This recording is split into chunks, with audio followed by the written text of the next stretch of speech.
Hey guys, welcome back to Container Crops, the Scaredy Cat Gardener. Oh my goodness, it's so sunny today and it's not even that hot. It is an amazing, wonderful day here in Zone 7B. Thank you all so much for stopping by. Today, I'm going to explain to you all why you can plant just about anything you want at any given time of the year. Your summer garden does not have to come to an end. Your spring garden does not have to come to an end. And I'm going to tell you exactly why and how to keep it going. Show off your fantasy reality, whoa, that's yours, but I'll keep doing mine. You'll be living your good life, catch a glimpse from the outside all the time. Okay guys, we are back, and before we get started with our topic today, if you are new to the channel, welcome, welcome, welcome. Thank you so much for stopping by. If you are returning to the channel, thank you so much for coming back. I really do appreciate each and every one of you all. Thank you to all of my channel members for your loyal, faithful support. If you are not subscribed to the channel, take a second and subscribe to the channel. Turn on that notification bell so you won't miss anything. Don't forget to head over to Facebook after the video and connect over there to my Facebook group. It's Container Crops. It's for you, not for me. I want to see what you guys have growing on in your gardens. Post your pictures, post your videos. Have a question? That's the place you want to be to ask it. And you can always follow me and find me on IG at the Scaredy Cat Gardener. Okay, I think that's going to wrap up our yard work for this morning. Okay, so I know a lot of you all are wondering, what in the world is she talking about? I can plant whatever I want whenever I want. Not so, right? Not so, right? So first of all, everything that I'm about to say is going to go according to where you live, your climate, and your zone. But first and foremost, we have to remember that our frost dates, and if you don't know how to find your frost date, just type in Google search. You can go to the Farmer's Almanac, or just type in Google search your city, state, zip, and ask for your frost date, like your fall frost date or your last frost in the spring or your first frost date for the fall, and Google will tell you exactly what that date is. For me, in my zone, it's telling me that my first frost date coming up in the fall, headed to winter, is October the 31st. So, from today, as of this day, I have 98 days before my first frost. It's 100 degrees most days. Yes, I said it wasn't that hot right now, but it's very early in the morning. It's probably going to get up to around 90 or above later today, as it has been.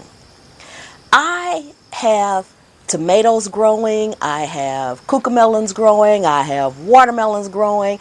I have a lot of things that are growing right now that a lot of people have harvested. Their summer is over, they're pulling their tomatoes out the ground, and it doesn't have to be.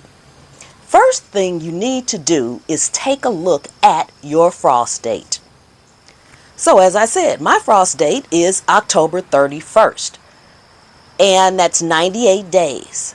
So if I wanted to drop some tomato seeds right now, depending on the variety, check your variety, I could do that and still have a harvest before my frost date. Tomatoes last until you fall below freezing. So as long as I don't fall below freezing, my tomatoes will be fine. What you want to do, as an example, look at the back of your packet. And I talked about germination dates versus maturity dates in another video that I'll link at the end of this video, so that you can be further knowledgeable about your germination dates as well as your maturity dates. Now, these are large cherry tomatoes, and they have a germination date of 7 to 10 days. They have a harvest date of 50 to 75 days. So let's just take the longest time frame there, which the longest time on the germination is 10 days. The longest time to harvest is 75 days. So 75 plus 10 is 85. I have 98 days before the first frost. Now, granted, that 98 days before the first frost is an estimate. Nobody knows.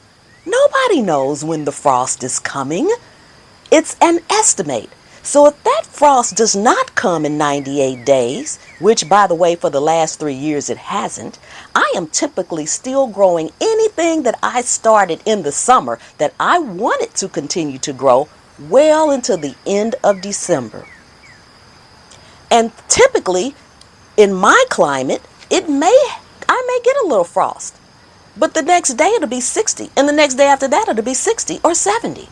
So where I live, it does not last. This is why we need to learn and research our climate, where we live at. Look at the patterns of the history, what's been going on. There have been winters that I've had shorts on here. So why would I pull up all of my summer crops when I could keep them going? I could drop more seeds if that's a produce that I want to continue to grow. For me, peas would be another one. Again, it has days to germination 7 to 14, days to harvest 70. That's 84 days out. My first frost isn't until 98 days. Estimated. So you can continue to plant in succession, and succession planting will keep your crops growing well into the fall, well into the next season. Sure, we plant these things in spring, and this is by way direct sowing. Now, I'm going to show you shortly some tomatoes that I direct sowed at the end of June, the last week in June, and they have flowers now. I direct sowed, as a matter of fact, I direct sowed some of these cherry tomatoes, and I'm going to show you that. Okay? And guess what? They now have flowers. But again, as of this date, I still can do it again. So I plan to direct sow some more. So when I harvest this group, then I'll still have some going. And this is the way that I keep my garden growing for as long as I can, for as many days as I can. Now, it's time for us to start preparing for our fall garden. Now, in the case that you don't have enough space to do both, or you don't have an area that you want to grow fall in and keep some of your summer crops going, if you have a very, very favorite summer crop that you can do this with, then I would say go ahead and do it. Keep it going. And then use your other beds to start preparing your fall garden. But there are a lot of people that I have encountered that have said, you know what, man, I wish I could get some more of this or more of that. And I'm here to tell you today, you probably can. First, check your frost date for your zone. Then after that, you want to check your favorite crops that you want to plant. And find out the germination date and the harvest date. Add those two together. And you can plant it. Remember, the frost date is not written in stone. Don't panic because you say, oh my goodness, the frost date, the frost date. The frost date may not come. Who knew we were going to have a heat wave this summer? Raise your hand if you knew we were going to have a heat wave. Raise your hand in the comments if you knew you were going to have a heat wave this summer. We cannot predict the weather. We cannot predict our frost dates. These are estimates, okay? And if you do drop a few seeds and your frost date happens early, okay, and you don't get that harvest, then you've tried. But again, that'll just show you how wrong the frost dates can be. So we're going to go over in a minute over to our garden. And I'm going to show you the cherry tomatoes that I just started and the height that they have reached, that they have flowers on them. I am also growing watermelons. A lot of people have harvested their watermelons and it's like, it's over.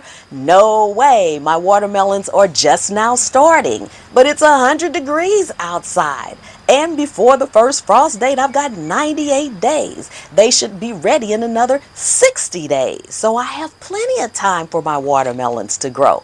I am getting ready to drop some more cucamelon seeds. The cucamelon seeds should be ready in about 80 days from seed to harvest, or maybe a little shorter time than that. I'll have to relook that up. I'm getting ready to plant some more of those because these are the things that I want more of. So let's head on over and take a look at what I've got growing on that I'm going to continue to grow.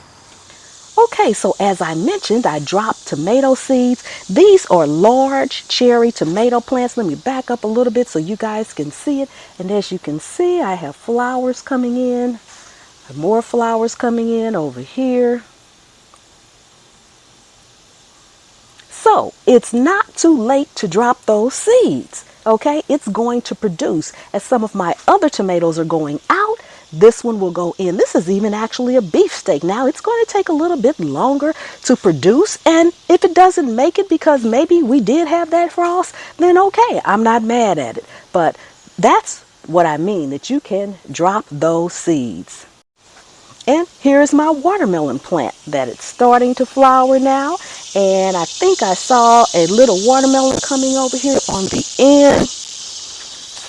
I'm not sure. Off of one of these flowers, I thought I saw it the other day. But okay, it will be producing soon. It will be producing soon, but it is looking good.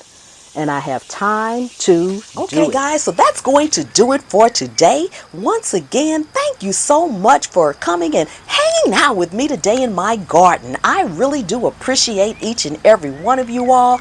Don't forget to subscribe to the channel and share the video out. Let everyone you know, family, friends, and foe, that Container Crops is giving out information to help you grow in your container garden, in your small space as well.